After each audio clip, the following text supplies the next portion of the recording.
Bueno, en realidad yo nunca había pensado hacer clásicos, siempre había pensado que hacer clásicos era ya cuando ya no tenías nada que decir, ya se te había acabado la creatividad, entonces bueno, pues vamos a hacer clásicos.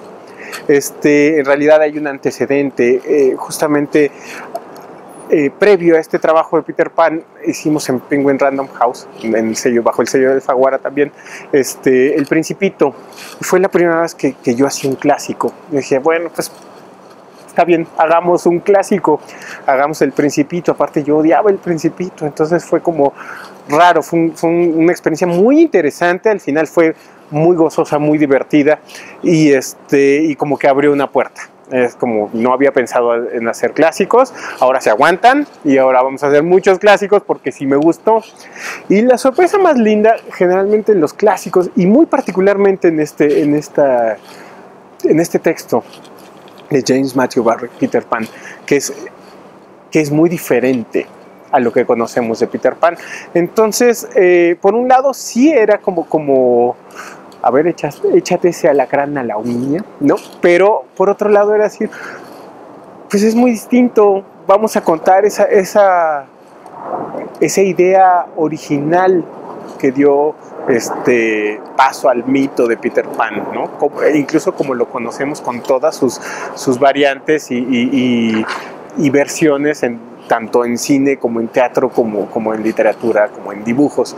Entonces, realmente eso, sentí que estaba un poco desdibujada la historia, se había hecho una suerte como de teléfono descompuesto, ¿no? A lo largo de ya más de 100 años que tiene circulando ese texto, y pues dijimos, pues dibujémosla a esa que está tan desdibujada, y así fue como llegó la idea de hacer Peter Pan.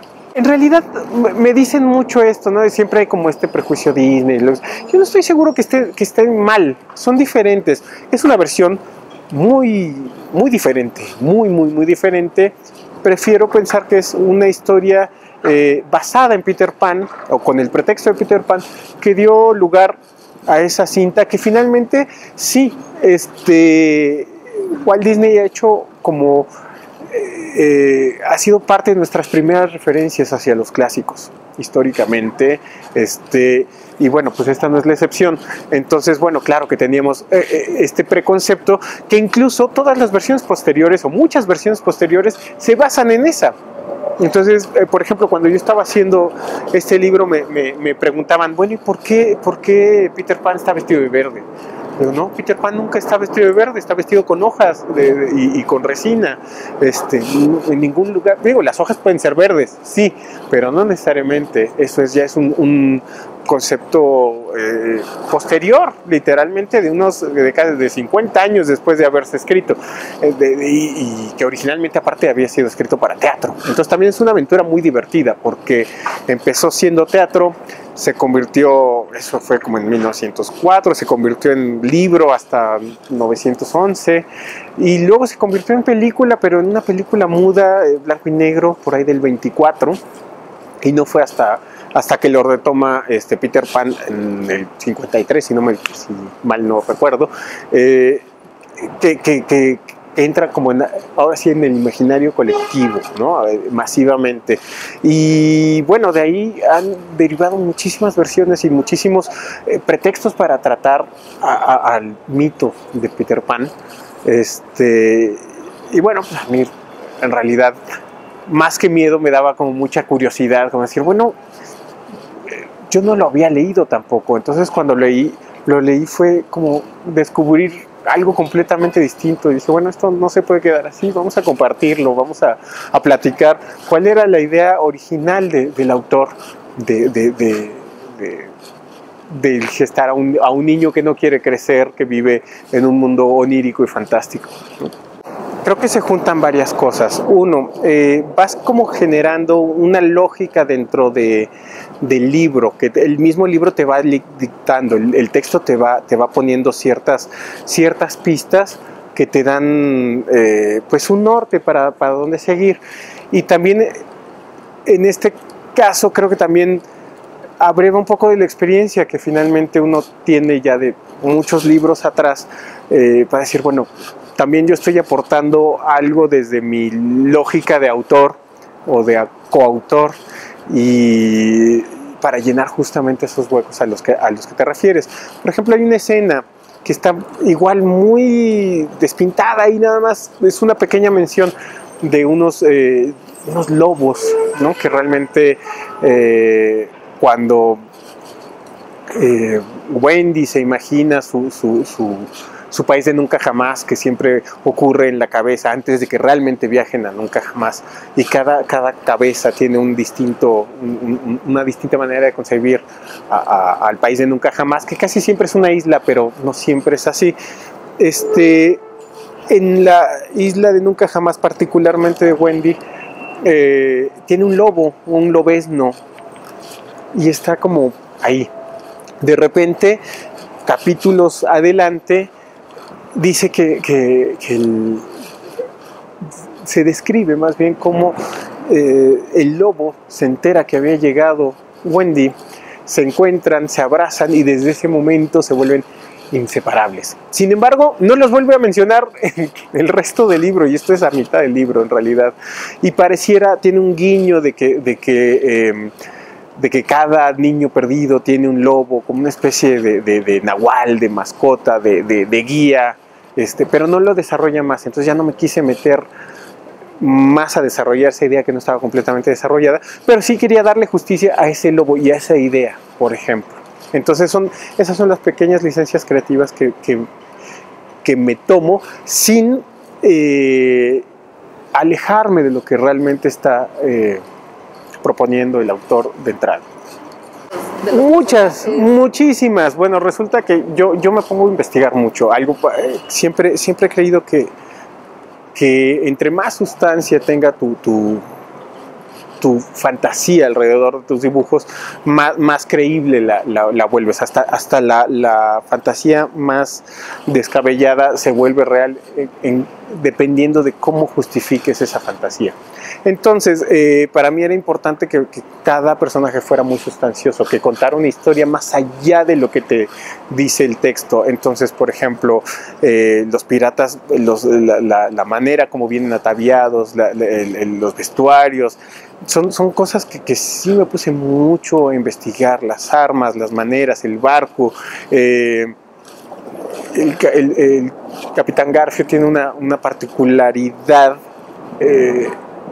que en el texto aparece, y es que literalmente lo compara con o le recordaba al autor, o el autor lo enuncia así. Se parece a Jorge II de Inglaterra, George II, que bueno, fue rey, pero 100 años antes de que existieran los piratas como los conocemos. Entonces era otra manera de vestirse, otra manera de... Entonces fue como también investigar todas esas partes para hacerlo sustancioso, hacerlo creíble y también hacerle honor a lo que está proponiendo el autor de origen, ¿no? Ponerme por ejemplo, los niños perdidos. Que bueno, por un lado tienes a los piratas, tienes a los indios pecaninis, que si bien no son los Tomahawk o no son los Delaware, como bien lo dice, son pieles rojas. Entonces te da un norte, y aunque hubo que inventar una manera de vestirse, de ser, pues son pieles rojas. Entonces hay como esos nortes, pero con los niños perdidos no. Entonces de repente, bueno, son niños que están lejos de ser unos lindos niñitos porque matan a los osos y se ponen y matan piratas y también pelean con indios y se ponen las ¿cómo se llama? Las pieles de los osos que matan como ropa, ¿no? Y de repente dije, bueno, evidentemente están lejos de ser finos, refinados, especialmente educados, o educados como a su manera, ¿no? Dentro de sus contextos, ¿no? Pero también conviven con piratas y conviven con criaturas de la selva, del bosque, viven bajo tierra,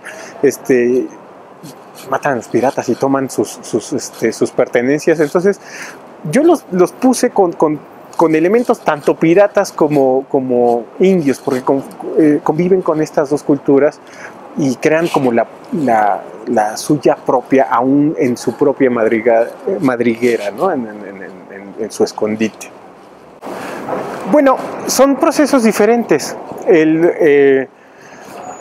Ambos tienen sus comodidades y sus incomodidades, son procesos muy diferentes. Cuando yo hago mis propios libros, mis propios textos, generalmente obedecen a mis necesidades, a mis gustos, a lo que tengo muy próximo, a lo que me hace cosquillas inmediatamente, decir, va por aquí, quiero hacer un libro de cocodrilos, quiero hacer un libro de... ¿no? Cuando tienes un texto que no es propio, la suerte es distinta. En realidad te metes en cabeza de otras personas a hacer cosas que a lo mejor no tenías pensado, o a lo mejor no tenías pensado de esa manera, ¿no? En este mismo texto aparece un cocodrilo. Yo he hecho muchos cocodrilos, pero es otro cocodrilo y tiene otra connotación y tiene otro peso específico en la trama. Entonces sí te pone como a hacer otras peripecias. A mí me gusta mucho hacer libros de cosas que no conozco, porque aprendo mucho en el camino, y no es la excepción.